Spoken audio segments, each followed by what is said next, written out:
There's more than a half dozen folks, including yourself, who would like to become the next city council speaker. So what differentiates you? Why do you feel you're better positioned to step into that role? Well, first I want to say everybody running, and certainly the new members, too, are extremely qualified. And as you heard at the city and state, we all get along very well. What I offer, which is somewhat unique, but nothing in this world is completely unique, is the ability, if you have a good idea, you have a good idea on green jobs, you have a good idea on primary health care, you have a good idea on after-school programs, how do you actually get it implemented? And I think that's where my experience in the past comes in. We have a new mayor, we have a new controller, we have, obviously, as you have stated, a lot of new members. So, my experience as in the budget, in the land use, which is extremely challenging, and just, trying to make problems get solved in the past, I can say, well, this hasn't worked in the past, but this has. Let's work together. And also my experience at the National League of Cities, where I've seen how other cities, much smaller, I know, have approached problems. That's where I come in, and I think I can be of assistance. That's what sets me apart. And one other thing that sets you apart from the other candidates is you early on announced that you might only seek one term. One term. That was your commitment, I believe, correct?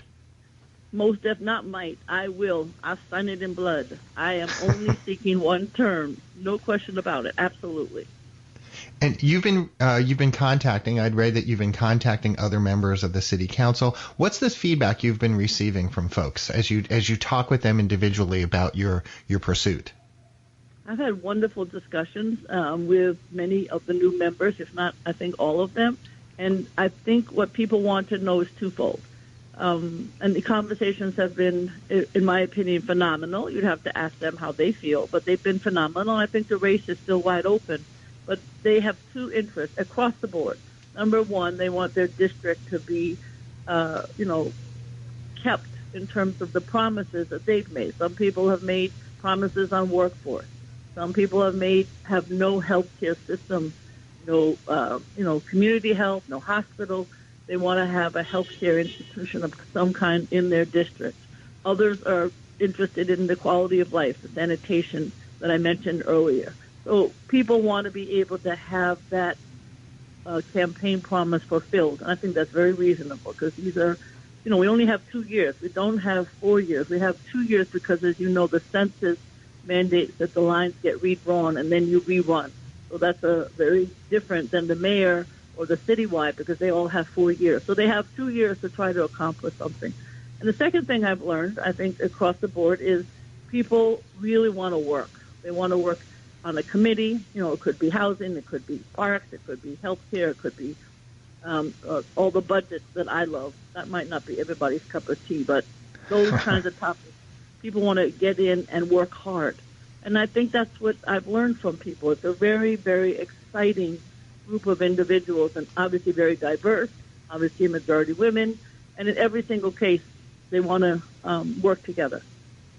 I'd read a column you had published in Gotham Gazette a few days ago, and you had said that as Speaker you would lead a more member-driven body that empowers council members to vote their conscience. Shouldn't they always do that? Yes, but they don't.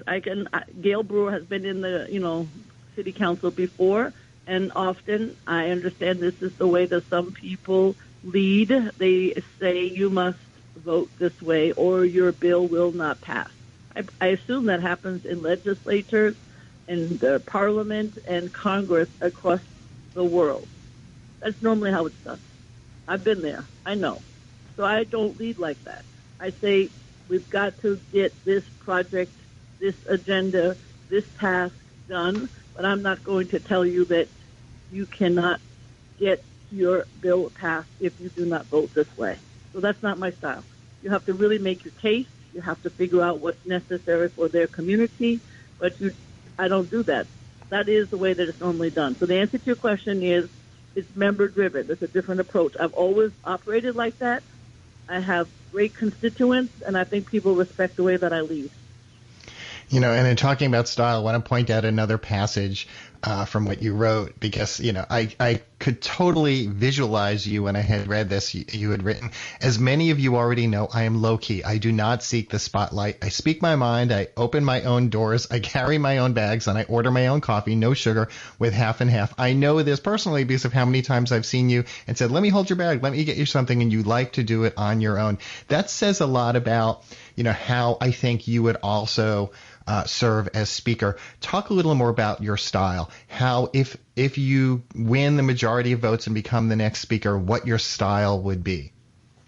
Well, my style is to talk constantly to people to figure out where they are. I have to say, being borough president, it has taught me a lot about the differences in boroughs.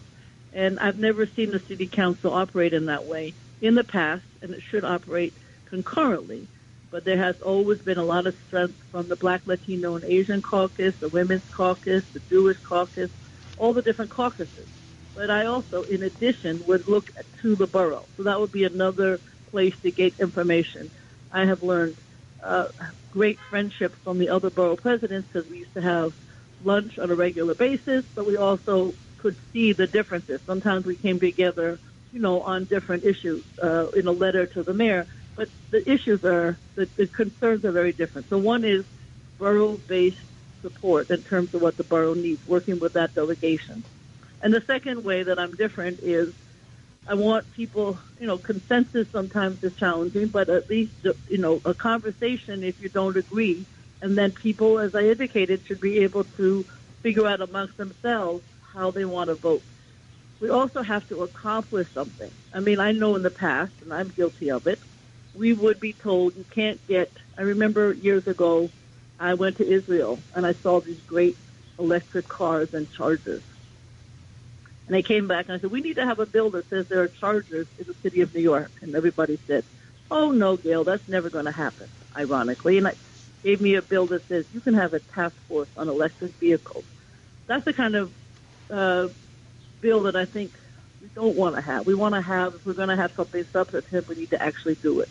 So my style is really come up with something that is substantive and that will make a difference in people's lives. We've got all kinds of people in the city of New York. We've got a huge poverty. We got people who have transportation issues. We have people who have housing issues.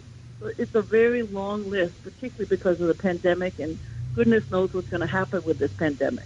So the answer to your question is I am very pleasant about trying to get people's agendas passed, but once we have an idea, like I did with paid sick days, that was a dog with a bone, because we were told by the speaker at the time and the mayor at the time, you cannot pass this bill. And of course we did. So once you have an idea about something that has to get done, I don't give up. And I think that's when I'm saying what I mean when I say I will get the agenda done. That's what my expertise is.